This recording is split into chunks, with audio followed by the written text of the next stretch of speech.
Shalom Ouvracha les filles, j'espère que vous êtes en pleine forme Be'ezrat Hashem. Alors à quelques jours de Pessah, vous allez me dire non mais arrête, tu nous mets la pression. Dans la joie Be'ezrat Hashem, dans la sérénité, on sera des princesses à la table du Seder. Donc ménagez-vous, ne faisons pas tout. Mamache, je sais que je vous l'ai dit à plusieurs reprises, mais je me le dis à moi-même. Essayons de filtrer en fait ce qui est prioritaire et ce qui ne l'est pas. Restons en joie, achetons des beaux vêtements, de la belle vaisselle Be'ezrat Hashem pour que la table en fait soit joyeuse, elle soit kdosha. Préparons des divrei Torah, préparons en fait des questions pour les enfants et donc des réponses. Be'ezrat Hashem, et vous verrez en fait la tonalité de la fête, parce que si on s'épuise et on sera complètement en fait sur les rotules et on n'aura de toute façon pas reçu ce qu'on doit recevoir en fait le soir du Seder. Je voudrais aborder un point en particulier avec l'aide d'Akadosh Baruch Hu. La tfila de Arvit de Erev Pessah est la plus grande des Shmona Esrei, des prières en fait de Hamida de toute l'année. Le saviez-vous? Donc c'est très très important d'investir en fait cette prière. Elle est plus grande que la Neila, elle est plus grande que Yom Kippour, elle est plus grande que tout. C'est la libération la plus ultime. C'est le Shefa et la lumière d'Akadosh Baruch Hu le plus ultime. Que vous soyez à la maison, que vous soyez à la synagogue, que vous soyez entouré, que vous soyez fatigué, ne ratez pas ce moment de Etratson immense, immense, immense, et préparez-vous à comprendre en fait le maximum ce que vous allez dire Be'ezrat Hashem, de façon à pouvoir la faire avec le plus de kavana possible. Donc je sais que vous êtes débordés, on l'est toutes, mais essayez de prendre un sidour et de regarder ce que vous allez réciter ou plutôt prier lundi soir de façon à ce que vous puissiez ressentir en fait au maximum la prière. En fait, il faut absolument avoir déjà, je vais vous aider avec quelques tipis, même si on a déjà abordé ça à plusieurs reprises. Donc déjà constater et bien prendre conscience que le Shmona Esrei, ça exige en fait pour la porter le plus haut possible, celle qui étudie le Shabbat, Baruch Hashem, on avance beaucoup sur ce sujet.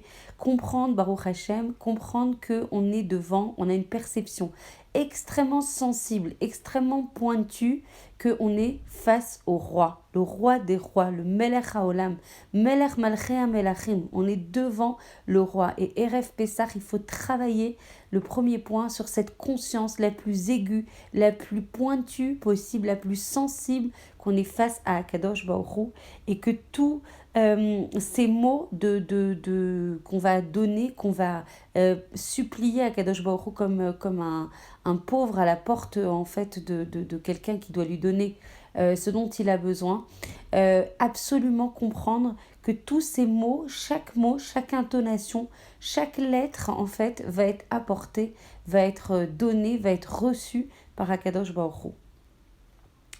Et si on est censé en fait se tenir devant un Kadosh Baruch Hu, panim el panim, comme on dit dans la Hamida, et c'est valable évidemment tous les jours, et ce 3 fois par jour si on fait les 3 tfilotes, et bien si on se tient devant le Melech Malchei HaMelachim, le roi des rois, alors du coup on doit s'adresser à lui comme un Melech. Il y a le Rav Lopian qui avait une parabole, qui avait une allégorie, et qui expliquait en fait que le fils du roi prend la parole par exemple dans un rassemblement public. Dans son discours, il ne va jamais faire référence au roi en disant mon père, mais plutôt il va l'appeler Sa Majesté, il va l'appeler le roi, parce qu'il est justement en public. Par contre, lorsqu'il est chez lui, lorsque le fils réclame l'aide de son père, il ne s'adresse pas à lui en lui disant Sa Majesté le roi, il l'appelle papa. Et en fait, c'est pour ça que pendant le Shmona Esrei, en fait, c'est un moment d'intimité avec le roi. Un moment qu'on nous accorde avec rachamim, avec beaucoup, beaucoup, beaucoup de miséricorde. Que Kadosh Baruch Hu nous accorde avec beaucoup de miséricorde et nous accorde une audience privée avec lui. Vous imaginez? Vous êtes invité à une audience privée pendant la Hamida devant Akadosh Baruch Hu et il nous écoute et il est en face de nous. Par nos prières, en fait, on fait descendre la Shrina en face de nous. Et du coup, c'est offert avec beaucoup, beaucoup de rachamim de la part d'Akadosh Baruch Hu, parce que justement, on n'est pas des simples sujets, parce que justement, on est les enfants du roi. Et durant cette prière, on n'est pas en audience publique à proclamer au monde la grandeur du roi. On est, même si on est à la synagogue, on est à la maison. On est à la maison et on réclame à notre papa à voix basse ce dont on a besoin. D'abord, on le loue, on le remercie pour tout ce qu'on a et après, on lui demande ce qui nous est nécessaire. En tant que papa, Hachem pourvoit à ses enfants tout ce qu'il est nécessaire pour eux, malgré toutes leurs imperfections, malgré qu'on ne soit pas toujours au rendez-vous, malgré qu'on s'écarte du chemin qu'il nous a ordonné de suivre. Il nous aime avec amour absolu, amour infini, comme un papa aime ses enfants, juste parce qu'on est ses enfants. Et il y a marqué en fait également servez Hachem dans la crainte. Donc souvent on me remonte cette question en disant tu veux qu'on soit hyper en joie, tu veux qu'on soit hyper proche d'Akadosh Baruch Hu, tu veux qu'on soit vraiment, on le considère comme notre papa, mais en même temps dans une Gemara il est rapporté qu'il faut le servir avec crainte. Et c'est vrai qu'il y a une autre des Gemara, je crois que c'est la Gemara Brachot, qui dit qu'en fait il faut le servir avec joie. En fait, le sentiment de crainte, il faut qu'il découle du sentiment qu'on a la reconnaissance, qu'on a la conscience, qu'on a le da'at, que versus par Akadosh Baruch Hu, on est en face du roi des rois dont le pouvoir s'étend en fait sur l'ensemble de la création. On met en fait, c'est un instant de romémout. La crainte, c'est un instant où en fait on a conscience de la grandeur, de l'élévation la plus infinie d'Akadosh Baruch Hu. C'est lui qui a tout créé, c'est lui qui conduit tout, c'est lui qui a tout entre ses mains. Et c'est là le moment en fait de Yir 1. C'est là qu'on doit travailler en fait sur la crainte d'Akadosh Baruch Hu et qu'on doit prendre conscience que nous, tout petit qu'on est, on est les enfants chéris d'Akadosh Baruch Hu. Et la joie, en fait, provient que ce roi tout-puissant, que ce roi qui détient tout entre ses mains, en fait, c'est notre papa. Donc, il est toujours là. Donc, ça veut dire que n'importe quelle situation qui nous arrive l'intéresse. Ça veut dire qu'il est prêt à répondre à l'instant à tout ce qu'on va lui demander et tout ce qu'on pourra faire appel à lui. Il est là, juste à côté de nous, à chaque instant de notre vie. Et le Mesher Chochma, il va expliquer en fait la nature plus profonde en fait que la confiance doit revêtir, que la confiance d'un juif en son père doit revêtir. En fait, il existe un bitachon qui est semblable au bitachon d'un peuple envers son roi qui va se soucier de ce qui manque à ses sujets.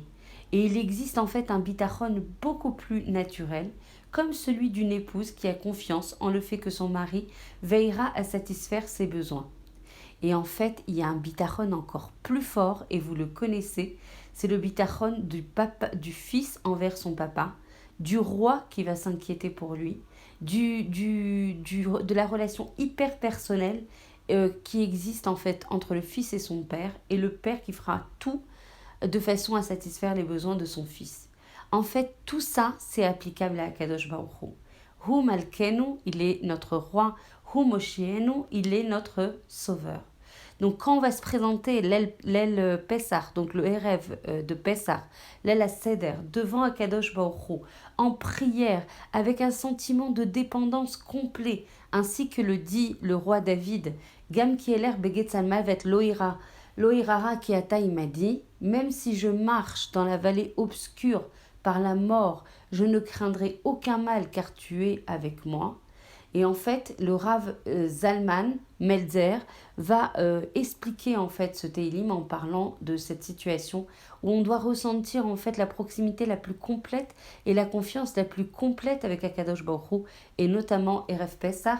Un enfant part se promener dans la forêt avec son papa. Un moment, il va échapper à la surveillance de son papa, il va s'éloigner et va se perdre. Alors il va chercher son papa de tous les côtés. La nuit se met à tomber, la terreur le remplit, il aperçoit au loin son papa qui le cherche également. En fait, en dépit des ténèbres des animaux sauvages, il se sent réconforté, sa peur diminue, il sait que son papa est là. Et bien de la même manière, on sait qu'on affronte des situations dangereuses et de nombreuses difficultés dans la vie. Dans les périodes sombres, on peut être envahi par la peur, on peut être envahi en fait par le manque de confiance, par le manque de réconfort par rapport à une situation. Mais il faut savoir que même dans la situation la plus éprouvante, on n'est pas seul, et Akadosh Baruch Hu, notre papa, est toujours près de nous. Et c'est pour ça en fait qu'on répète pas forcément le mot Melech dans le Shmona Esri parce que justement c'est cette proximité qui doit prévaloir.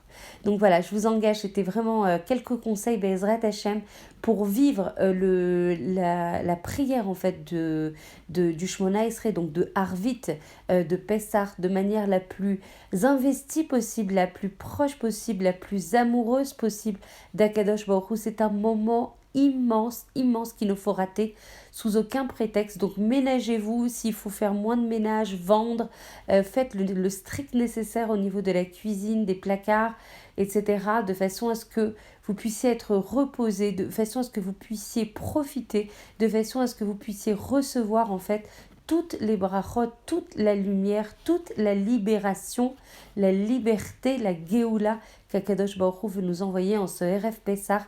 Ne ratez pas cette occasion et si vous le pouvez, le soir quand vous êtes sur les rotules, comme nous tout en ce moment, prenez ou dans la journée si vous avez besoin de vous reposer une petite demi-heure, c'est pas trop fatigant, vous prenez le sidour de Pessah et vous regardez ce qu'on va dire de façon à ce que vous sentiez exactement préparé à recevoir le shefa de brachot, de lumière, d'amour d'Akadosh Baruch Hu Be'ezrat Hashem, que l'on puisse avoir ce mérite. Je vous retrouve demain, je vous embrasse très très fort, je vous souhaite une journée collée à Akadosh Baruch Hu de façon à avoir toutes les kochot, Koulam pour aborder cette journée dans la Kedusha et dans la Tahara Be'ezrat Hashem et bien sûr dans la joie. Je vous embrasse très très fort.